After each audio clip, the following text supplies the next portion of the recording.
I worked for some big dealer groups in Columbus. I worked for some big dealer groups in Columbus that are no longer around. And when you're there, you're there. You immerse yourself in it, and you enjoy it. But I think the part now I've been in with an independent dealer, probably my last 10 plus years in the car business. And it's neat to see that family owned and having the opportunity to grow something that's just, and you're a part of.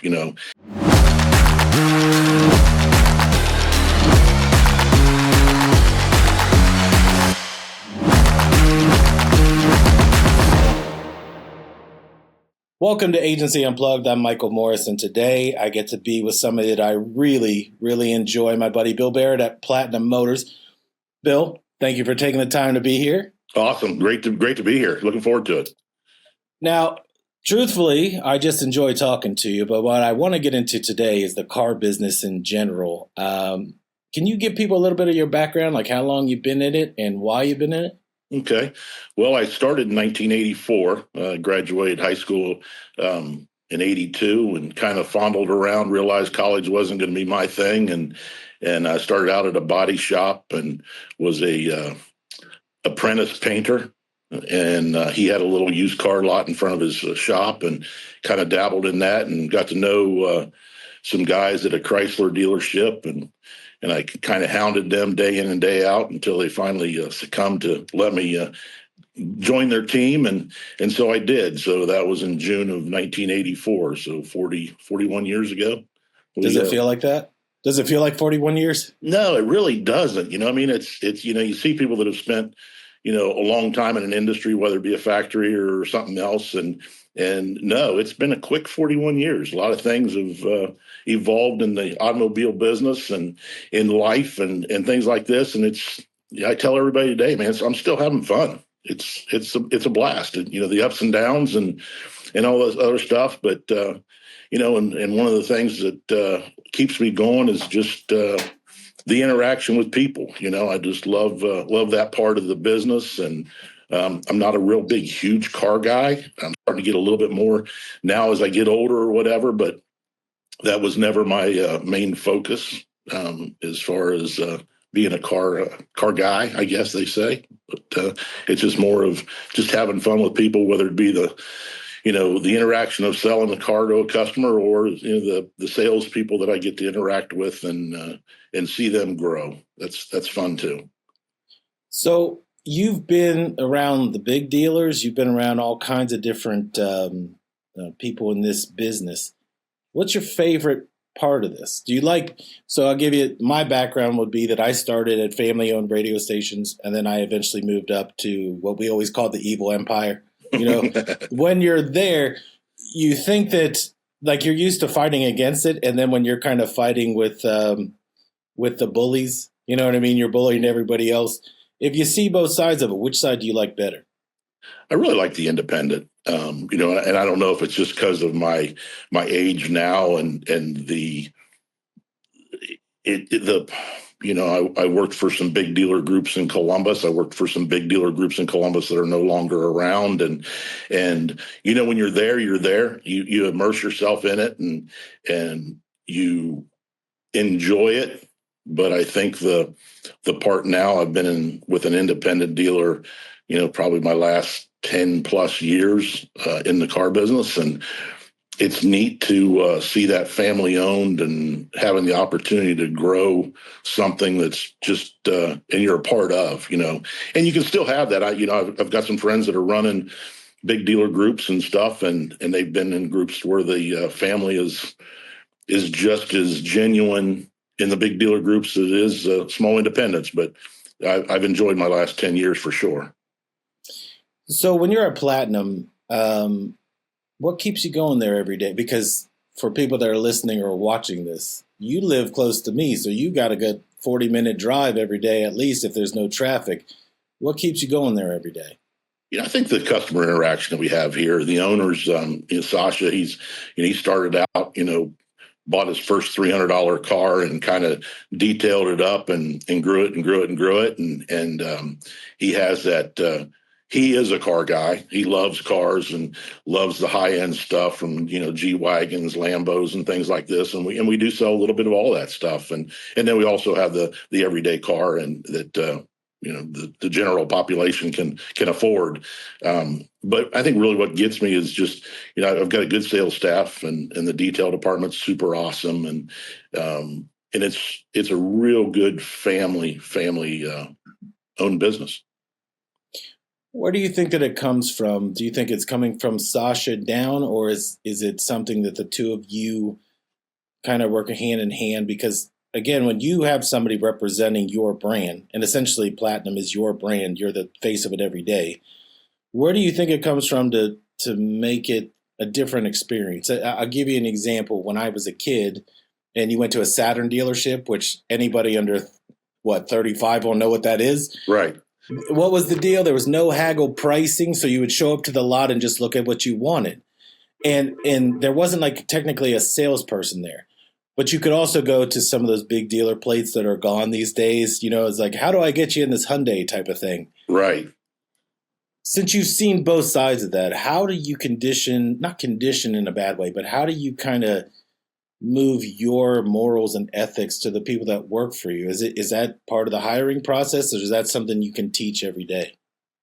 Well, I mean, I think it is part of the hiring process. And, one of the things that, I've kind of pride myself on as far as how I carry myself, not only at the dealership, but outside the dealership and, how I treat customers and, being honest and fair and because I want to be able to, no matter who I bump into, if I've had any kind of interaction with them, I want them to be able to, I want to be able to look them in the face and know that I did right and stuff like that. So I express myself that way with my sales team and the detail shop and the finance manager. And that's one of the things that Sasha knew that I was about. It's about running something straightforward and being honest and everything like this. The previous independent store I was at, he took a good long time to, I guess, do his due diligence and inspect me before he hired me, because he'd never had anybody. He kicked the tires on you? You want to say it that way? Yeah, he definitely kicked the tires. And the nice part about it is, I mean, I have a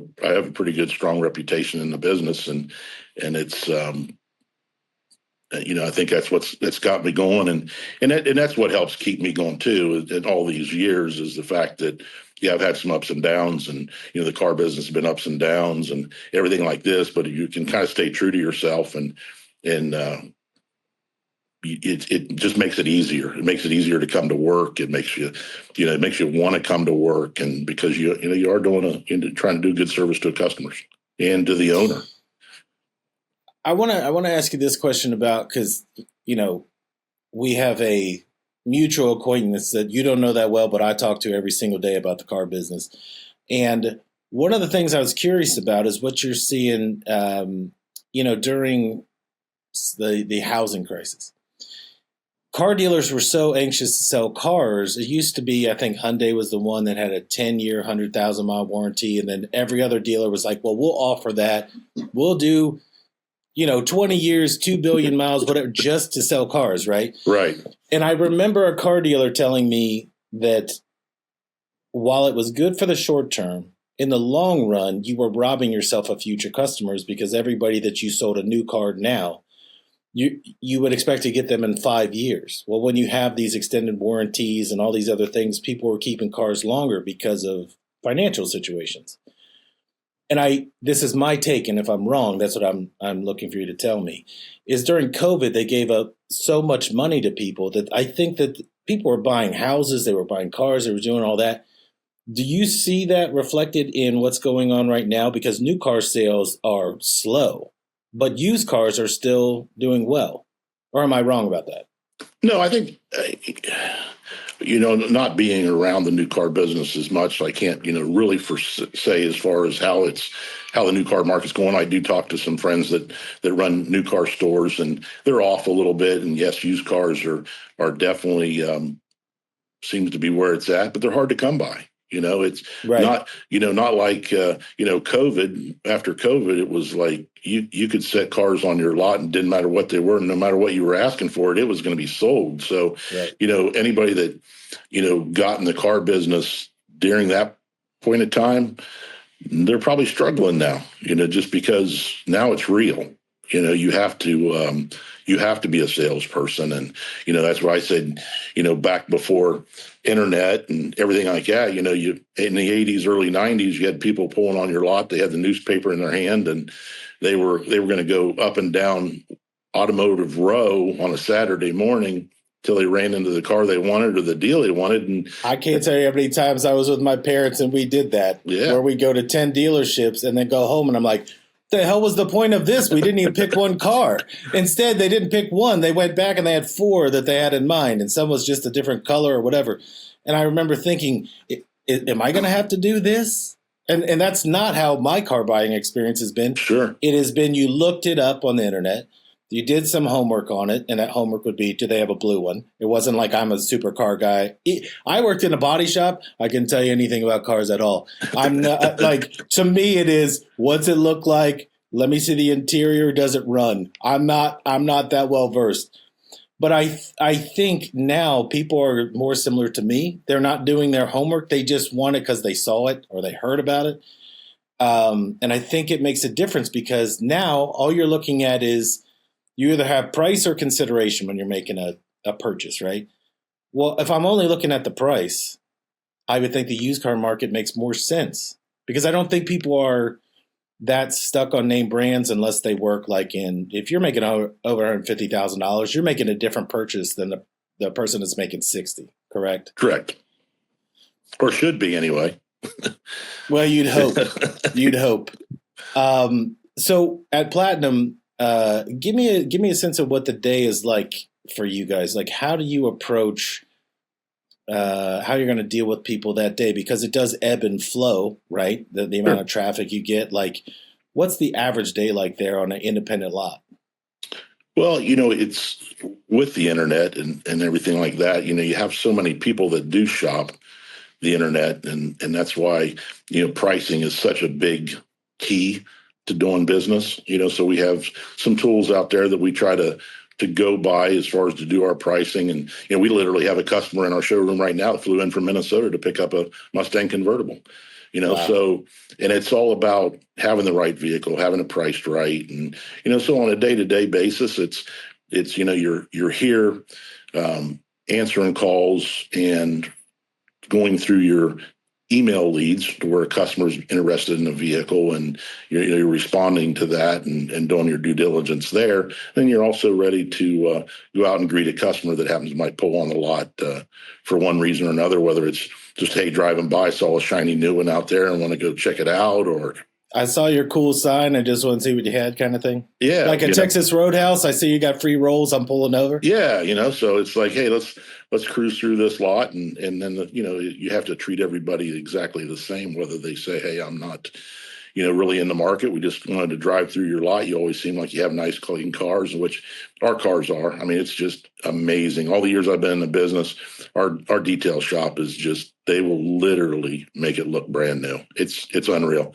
But so you have that, and so, the salespeople have to go out there and greet somebody, because you never know that it might not be today, but tomorrow or the next day, and so on down the road, that customer might say, hey, they were super nice. They didn't just blow us off because we said we weren't interested. And that goes a long ways, because, you start talking to customers and they start talking to friends, and next thing you know, you kind of trickles down. Can I ask you about this? Those, I cannot think of the name, Carvana. They got those towers of terror of cars. You see them on the ads. That kind of thing. What did you think of that when you first saw it versus what you know now? Like, did you think, oh, that's going to change? Because the commercial, I think, literally says changing the experience of car buying or whatever. I don't know that somebody wants a car out of a vending machine. Just my take. Right. It's a cool gimmick, but the gimmick only lasts so long, because if the price of the car is the same as it's on the Platinum lot, why am I going there? Right. What did you think when you saw that? Because you had to think it's like, it is an innovation in terms of a sales tactic, but it's not an innovation in terms of like how a car is made. Do you know what I mean? Right. And I think that, when you first hear about it, it's one of those things like, okay, these people are taking the buy a car from us and we'll get it delivered to your door, to the next level, as far as that goes. And so I think that kind of got everybody on the thing. Okay, we're going to have to put our spin on being able to buy a car completely online, and get it delivered to the customer. And so the Carvana thing, I don't think it's turned out the way they hoped it would. No. It doesn't seem like they're, you still see them here, but I think it did change the game. It was a little bit more of an innovative thing than anybody else had thought about. But everybody does it now. I mean, you can call us up and say, "Hey, here's what I'm looking for," and chances are within 48 hours I can have it for you. So right, that part I do think that changed sure. how you service somebody. What I'm saying is, as you were saying, is that it didn't change car buying because, again, it took the one thing away that I think is important, is that connection between the car and signing the thing out, which is the person who's helping you. Everybody wants that's why I think Saturn had multiple issues of why it went away. In the beginning, it was you can just walk on the lot and pick what you want, right? Almost like a Hertz rental car. I'm just going to pick anything and drive it out. People still love to be sold. Everyone will say that. They do not always want to buy, but they love to be sold. So I think that Carvana experience of, you can just buy, if I could buy it like I could buy something on Amazon, you're taking away more than my impulse. And a car is not really an impulse buy. Unless you're like 40 and you're getting divorced, you're going to buy a Corvette. That's an impulse buy, but that's an investment in your 19-year-old girlfriend, right? That's what's fair to say. Right. But otherwise, when we are doing this properly, I want to believe in what the salesperson that I'm dealing with, I want to believe in them. I want to believe in that dealership, right? Nobody buys a car from Platinum and immediately scratches out the logo on the back so no one sees it. You know what I mean? People leave that on. Well, and I think that's the thing of, with today with the internet and everything like this, customers going to say, okay, I'm looking for a 19 Chevy Malibu and I'm willing to go 50 miles radius. So you come up with 300 of them. Well, now I want it to be blue and under 50,000 miles. Now I'm down to 50 of them. Now I want, and now it's like, okay, so now I've got it narrowed down. Now it comes to the dealership. Let's look at the Google reviews, and we're a 4.9, Google reviews, and because we do take care of our customers, the way we service them, and the way we service our customer when they're here, and everything like this. So you'll get that person that says, okay, gosh, there's one 15 miles from my house, and then there's Platinum that's 25 miles from my house. But man, it seems like they do a real good job of taking care of their customer and taking care of their car. So I'm going there. And so now it's, as I tell my salespeople, the car's already sold, the dealership's already sold. Now it's you. So you have to be that person that the dealership entrusts their reputation for, so that when that customer comes, it's okay, this salesperson matches everything about the dealership, everything about the car. Now it's a quick test drive and it's okay, I'll take it. If you could pick like your best person there, you don't have to name them because if they watch this, I don't want the other ones to get mad. But what's the best person on that lot do for you and for that customer? Like, what could you say stands out? I think overall genuinity, openness, and all my three of my sales, I have three salespeople. All three of my salespeople are transparent, I guess is what you'd say, because that's the way we do things, whether it be our pricing or everything that we've done to our vehicle. We go over what we've done to the car. We show the Carfax, everything like that to our customer, because we want them to see it all. We don't want there to be any surprises or anything like this. And so the person that I'm talking about, he's been here the longest, and he's real good about being fully transparent with his customers, and that's what you want. It may cost you a sale, or but not by being, yeah, we'll do that, yeah, we'll do that, yeah, we'll do that. You can't do that. You have to be just fully transparent, be honest, and the customer will, in the long run, 9 times out of 10, will appreciate that, and you'll earn their business. In this side of the table, like I was telling Nate or people that we're working with, and Nate's the producer of the show, your worst experiences come from the people that don't want to be open. Meaning, I can sit here and I can tell you how many people we can reach and what this is going to look like on television or sound like on radio. But at the end of the day, if you're not buying in, we shouldn't do this. And I think that works in anything that you're doing, is that if that salesperson feels uncomfortable at any point or holds back, you're not earning a customer, you're burning a customer. I literally just came up with that so you could steal that. Oh, I like it. I'm wanting to do it. But I'm saying that, my thing, as you know, whenever we're talking, like the first time I met you, I just talk like this, like we already know each other. Because I'd rather you know exactly what's going on. And now it's hurt me at times where someone said, hey, what do you think of this? And I go, that's absolute garbage. But let me tell you, I could fix it. All they heard was the first part. Right, exactly. So I'm not on everybody's Christmas card list, but I do think in what you're doing to earn trust, you have to. I believe you have to be blunt about it, not in a negative way. Just if somebody comes on your way. Yeah, if your credit score is 300 and you want to buy a $100,000 vehicle to take your kids around and it has no back seat, you can't look at it and say, what's my commission? You're going to go, this probably isn't going to work out for you, right? Right. And I know that's to the extreme, but I think you have to be that way when you're dealing with the public. And again, you are doing a service. I think it's important to build that, because that you've heard the thing, do one negative thing and they'll tell 10 people. Do something positive, they'll tell one person. Right. So for you to have a 4.9 rating is excellent, especially in the car business. I mean, that's saying something. Oh, absolutely. Absolutely. But, it's like anything else, if you try to do things right. And there again, are we perfect? Nope. Not a chance. We're going to make everybody happy? Nope. We do everything we can to do that.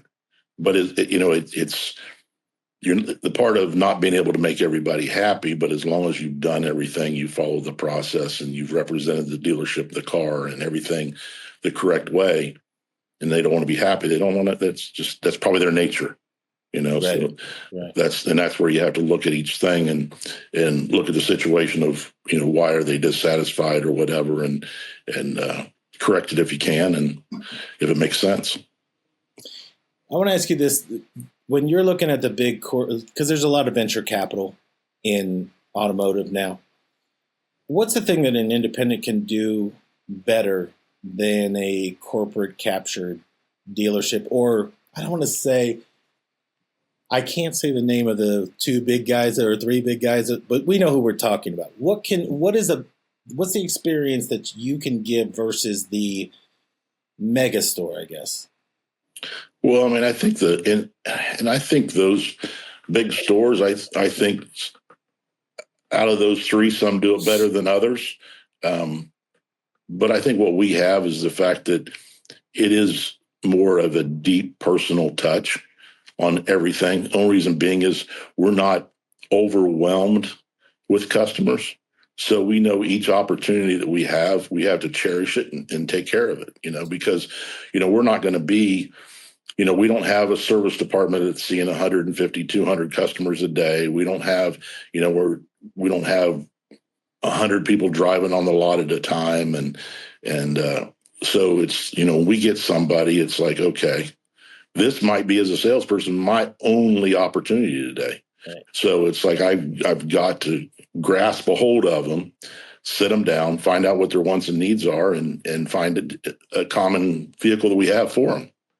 Well, there's no pressure, right? It's not I got to hit number. I mean, yes, you have numbers you have to hit, but I can tell you, like in corporate media, everyone has a number. Like, you're not a person. Right. There's just a number attached to your back that month, and you better hit it. And if you miss that number rolls into the next month. It literally feels like you're trying to swim with the Titanic on your back, because at some point, let's say you do catch up, you can't take a breath because there's another month coming. Right. You know what sure. I mean? Oh yeah, absolutely. And I always think that when you react to pressure versus like attacking something day by day, you can't do your best work. I don't care if you're painting or selling cars. You cannot do your best work if you always feel like something is crushing you. You know what I Oh, mean? absolutely. Yeah. I mean, when I first started in sales and worked for a couple big stores, and you're just like, holy cow, you're out there with 20, 25 other salespeople, and you're just thinking, geez, Pete's, and they're just as hungry as you are. And it's I'm pretty not going to crazy. say the name of the dealership, but they're gone. But I remember going with my dad because my dad, he was always looking for a Corvette. He stayed married to my mom. Don't worry, there wasn't any problems. He just wanted a Corvette. But we go to this lot, and I think he thought if we get there at 9, and I'm just a kid, I don't know. We get there at 9, no one will see us if we're just kind of like walking around. And it was almost like, and somebody tipped over an ant colony, like 10 guys in jackets come out. But they're all like, they don't want to run, but they're all coming towards, we're the only people in the lot. And I remember thinking, is this what this is like? What I liked about like when I came up to see you before, nobody ran out at me like, hey, because I parked right at the front door, so they must have thought this guy's hot to buy something. But when I pulled up, they were like, hey, how are you? Can I get you a cup of coffee? They never bothered to say like, what are you here for? Right. That is the thing I think an independent can do better than a corporate, because Yeah, again, those people. Go ahead. No, you're exactly right. I mean, you want to treat that person, there again, just as you said there, everybody just swarmed you, and you're just like, you're overwhelmed. Even if you were looking to buy a car, you're too intimidated because you have this army that's going to make sure you don't leave. And versus, you pull on our lot and you're going to get greeted nice, and it's going to be a good overall experience. For you, what do you see the future for you at Platinum? Like, do you look at it numbers wise, or you just look at it as quality of life? I don't mean like that you're healthy, but like you still love. I said that to somebody the other day. They go, well, I just hope I don't die. And I'm like, that's not what I meant.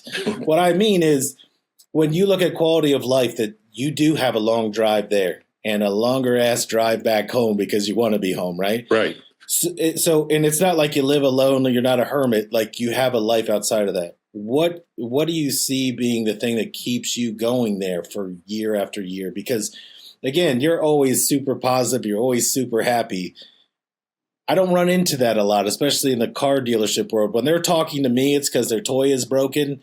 Can Yeah. you fix this? Okay, I'll fix it for you for the time being, but don't break it again because I can't come back for a while. For you, it's amazing how positive you are about what you're doing because you never seem to have a bad day. What keeps that going for years for you? Man, that's a I tough. know that's probably not a question you were expecting, so you could take some time. I mean, I could do some musical interludes while you wait. Well, no, it's that thing. Everybody says, hey, how long are you going to? Because I mean, I'll be 62 in September, and You're just a everybody. kid. Yeah, exactly. It's well, how long are you going to do this? What's your thoughts? And I put myself as like that college football coach or basketball coach. As long as I'm having fun every day, man, I mean, I'll go till the end. And that's what it's all about. When the day I wake up and go, yeah, this is a grind, and then it's time to hang up the pen or whatever, You're going to the do that lot big cleats. slow walkout like Jerry Maguire, just going to flip out on the way out. And you're like, I'm out of here and I'm taking the fish. Exactly. I'll have to make sure we get an aquarium. But yeah, so I don't, each day is good. And I think it's easy to be positive when you reflect back on 41 years of where you've been, and not only in the car business, just in life in general.